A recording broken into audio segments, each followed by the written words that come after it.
Sabrina Alery with a video tutorial for Clearsnap, and today we're going to be working with the Colorbox Crafters inks and art screens designed by Ann Butler to create a child skirt. We're going to stamp and stencil a pattern onto the fabric. This is a great last minute Christmas gift, birthday gift.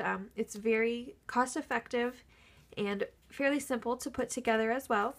Not to mention, it's very fun to design your own fabric. So let's get started. So I have 2 sheets of gray fabric here that are going to be the front and back of my skirt. And I'm going to be using 3 of the 6 new shades of Crafters ink from Ann Butler. I'm stamping the bright evergreen shade here using a bow stamp from Waffle Flower Crafts. And you're going to treat stamping on fabric very similar to stamping on paper.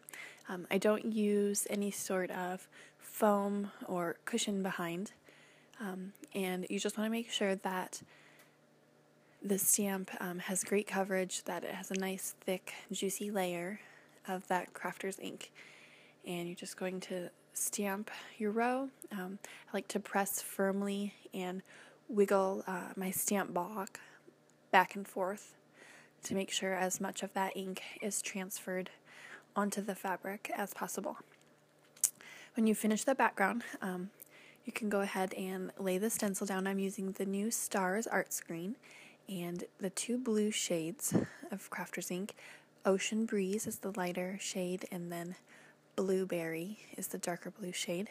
And I'm applying that ink through the stencil with our art daubers. And I just like to get a nice thick coverage onto the art dauber, and then I sort of dab on the sides of the art dauber. I found that was easiest to get through in those small areas. So you're going to complete all your rows in the Ocean Breeze, and then I'm going to apply the darker ink of the Blueberry. You're going to want to hold your stencil in place. You don't want it shifting anywhere below you.